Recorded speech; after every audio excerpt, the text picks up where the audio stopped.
Ini hari ni Zu nak buat ni makanan ni. Oat. Ini oat ni Zu suka makan oat yang colornya merah. Zu suka makan oat yang instant ni. Kalau instant ni kita tak perlu nak masak dia, kita hanya perlu masukkan dia ke dalam air suam atau air panas atau air biasa pun boleh. Masuk kacau-kacau terus makan. Dia mudah. Zu ni kalau makan oat, Zu suka campur dengan sikit benda ni sebab dia menyeronokkan. Dia tak jemulah makan dengan benda ni. Sikit je Zu letak dalam satu sudu atau dua. Ini Nestem. Nestem ni kalau kita beli kan dia ada dua jenis. Nestem ni kalau kita beli dia ada macam ni. Dia ada macam ni. Dia tulis madu. Dia ada yang biasa. Kalau yang biasa tu dia akan tulis original. Zu suka pilih yang dia tulis madu. Dia tak ada beza sangat. Dia cuma rasa dia taklah beza sangat. Tapi entahlah kenapa dia madu tu. Okey. Dia tak berapa beza sangatlah rasa dengan original. Kalau beza harga pun tak mahal sangat. Dalam RM1.50 ke gitu. Beza dia tak banyak. Cuma kalau yang madu ni kita warna dia tu macam gelap sikit lah. Zu tengok gelap sikit. Ini yang dah ada dalam stok ni. Ini yang Zu dah buka. Ini yang belum buka. Biasanya kat rumah Zu ni memang sentiasa adalah Nestem dengan oats.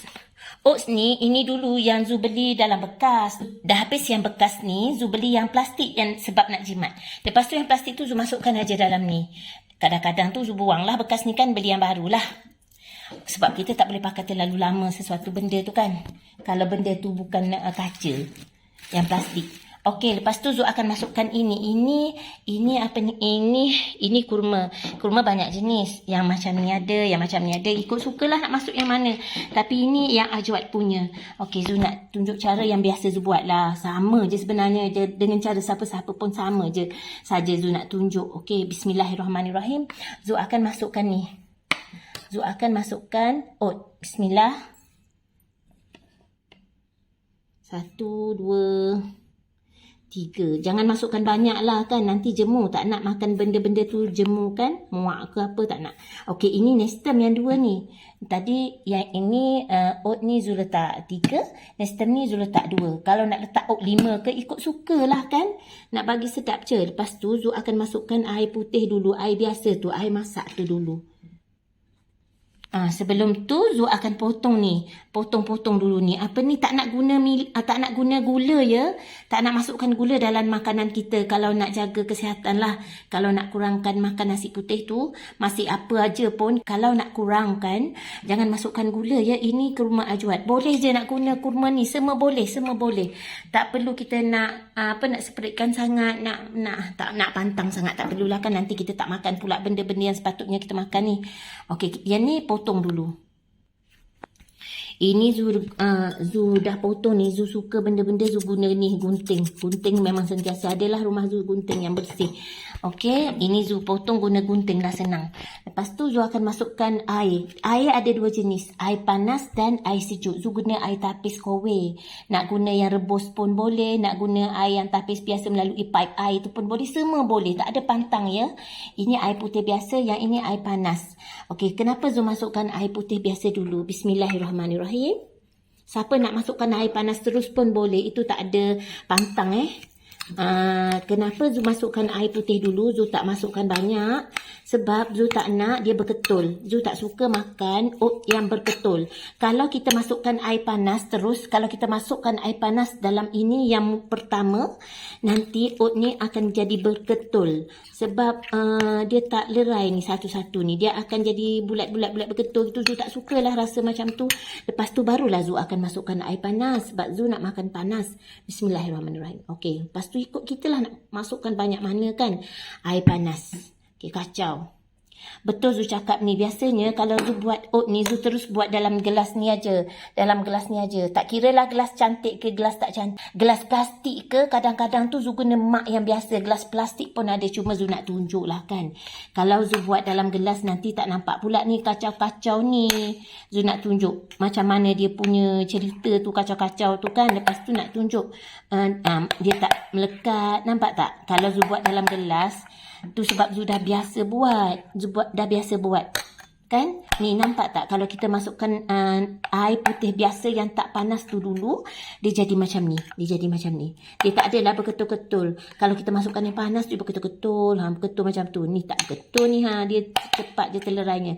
Kemudian kita masukkan kurma. Bismillahirrahmanirrahim. Kurma. Kalau tak ada kurma boleh kasih kismis. Kalau tak ada kismis, madu. Kalau tak ada madu, buah-buahan seperti buah apple, buah anggur, buah apa yang mudah yang ada dekat belakang rumah kita tu, buah pisang. Okey, masukkan buah pisang. Tak perlu nak nampak macam nak apple. Tak perlulah. Kita boleh masukkan buah tempatan. Ada buah apa, masukkan aja. Lepas tu kenapa Zu masukkan buah? Sebab kita nak seronok lah makan kan. Nak seronok, nak nak dia ada rasa manis-manis. Tapi kita tak nak guna gula putih ya. Jangan lupa tu, tak nak masukkan gula putih. Makan dengan manisan yang ori, buah-buahan. Ya, insya-Allah. Sebenarnya oat ni dia jemu makan kalau kita buat dia oat saja. Oat ni kan kalau kita campur dia air saja, dia memang jemu lah sebab dia tak manis.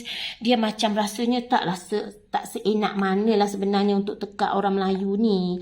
Tekak Zu lah, takut tekak orang lain. Zu tak tahu, mungkin dia suka sangat-sangat kan. Tapi Zu cakap Zu lah. Zu ni cepat jemu makan ni kalau hanya masukkan air. Kadang-kadang tu kalau terlalu lama kita buat macam ni kan. Macam ni buah-buah tu. Kadang-kadang Zu akan campur dia dengan koko. Zu suka koko. Koko bukan koko yang masak bakery tu. Milo lah, Milo. Koko yang ganti Milo tu. Yang tu yang kita buat air tu. Itu dia ada rasa manis-manis. Mungkin tipu juga kan Zu ni. Sebab dalam koko tu sebenarnya dia ada gula. Gula tu yang tak boleh. Tapi sekali-sekala je tau. Tak boleh sentiasa dengan koko tu. Sebab dia manis gula tu tak bagus lah untuk kesihatan kita sebenarnya. Lepas tu makan je lah. Ini oat ni kan. Lepas tu kita makan je lah. Kalau siapa-siapa tak nak letak tak nak letak kurma, tak nak letak koko, nak letak susu tepung pun boleh. Susu tepung ya, bukannya susu pekat. Kalau kita nak letak susu pekat, maaflah Zu tak cakap pun boleh. Kalau nak letak susu pekat tu, letaklah gula terus. Sebab susu pekat ni kita tak boleh amalkan sangatlah untuk kesihatan. Tapi janganlah tinggalkan terus. Kesian badan nak makan kan. Makanlah sekali-sekala, seminggu sekali ke, sebulan 2 kali ke, jaga kesihatan lah. Kalau macam mak-mak kita kencing manis kan, ayah kencing manis sampai kita jangan makan mak. Ayah jangan makan. Kesian, dia kan orang tua. Dia dah biasa makan muda-muda dulu kan, susu pekat, teh tarik tu. Bagilah sebulan 2 kali ke, seminggu 1 kali, jangan lebih 1 cawan. Janganlah mentang-mentang lah kita ni anak, doktor nasihat, jangan bagi mak gini-gini, pantangkan mak macam ni. Janganlah strict sangat kan. Kesian mak kita dah tua, dia pun nak merasa juga macam kita yang sihat ni. Bagilah makan seminggu sekali ke mak. Makanlah mak, minum mak ini seminggu sekali ni. Bolehlah mak ya, sebab dia ni tak berapa baguslah kan mak. Cakap macam tu, janganlah tak boleh. Doktor tak kasih. Kesian mak kita tu jaga kita tahu masa kita kecil. Jangan lupa tu, mak kita masa kita kecil kan, dia tak dapat beli sesuatu kat kita, dia kumpul duit tahu. Jangan ingat mudah. Jangan ingat mudah. Mak kita masa kita kecil, kalau dia tak dapat beli sesuatu yang kita nak, sebenarnya dalam hati dia rasa macam sedih, rasa macam Allah kesian, sedih sangat-sangat. Tapi dia tak bagi tahu kita. Dia tak bagi tahu, mak kita tu tak catat semua benda yang dia buat dekat kita sewaktu kita kecil, sewaktu kita dalam perut lagi. Ingat mudah ke nak jadi ibu ayah ni? Jangan mentang-mentang kita ni anak berkasar dengan mak ayah. Bila mak ayah kita tua, mak ayah kita sakit, kita kena pantangkan dia makan apa-apa. Jangan sampai strict sangat sehingga kan mak ayah kita kecil hati. Kalau dia nak makan apa-apa, cubalah usahakan, dapatkan.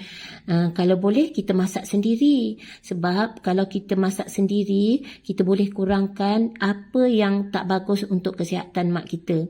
Jagalah mak kita, ayah kita selagi dia masih ada. Dia jaga kita sempurna. Jangan ingat oh dia jaga tak sempurna, aku nak ini tak dapat, aku nak itu tak dapat, sepatutnya mak aku buat aku macam ni, bagi aku macam ni. Ingat senang ke nak jadikan kau besar ini sekarang? Ingat senang ke nak jadikan kau itu dapat makan?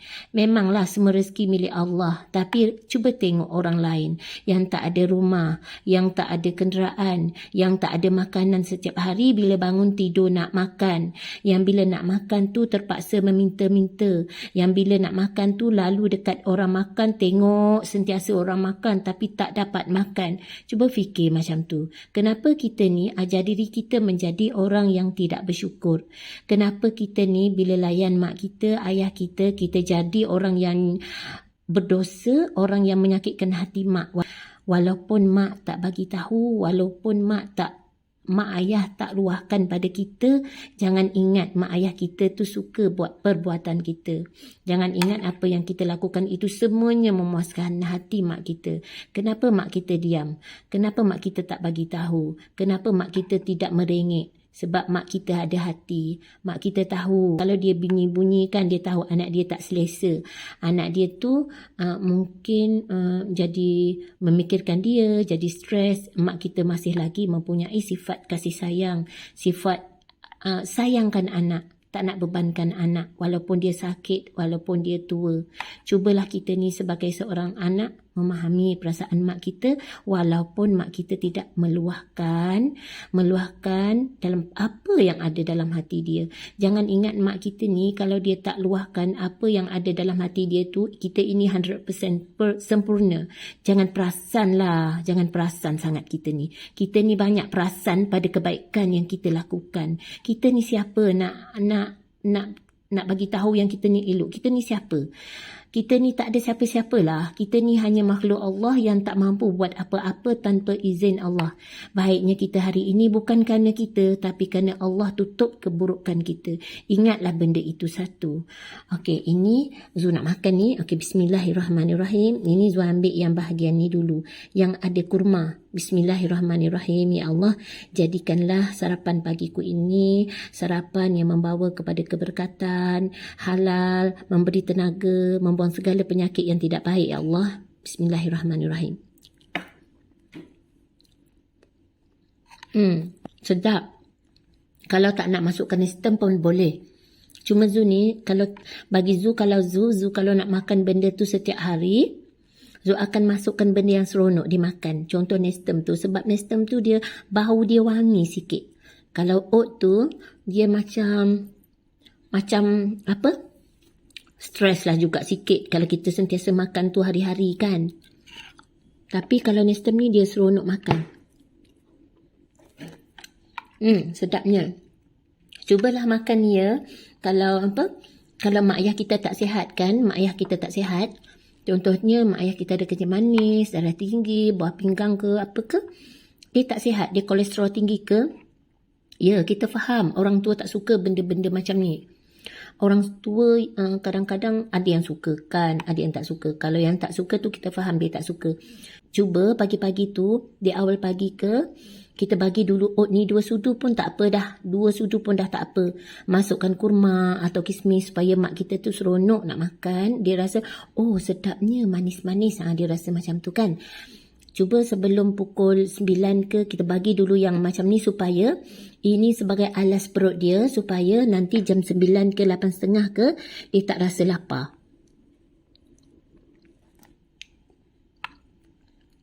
Dia kurang rasa macam bunyi-bunyi perut tu, bunyi lapar tu.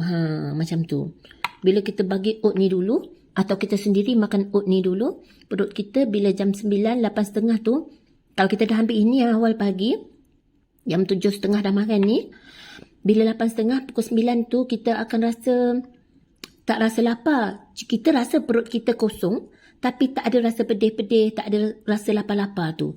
InsyaAllah, kalau waktu tu kita makan, nak ambil sarapan pagi yang berat sikit, contoh nasi lemak ke, nasi putih ke, roti ke, kalau nak ambil masa tu, kita automatically dia akan makan tak banyak. Kita akan makan tak banyak sarapan pagi tu.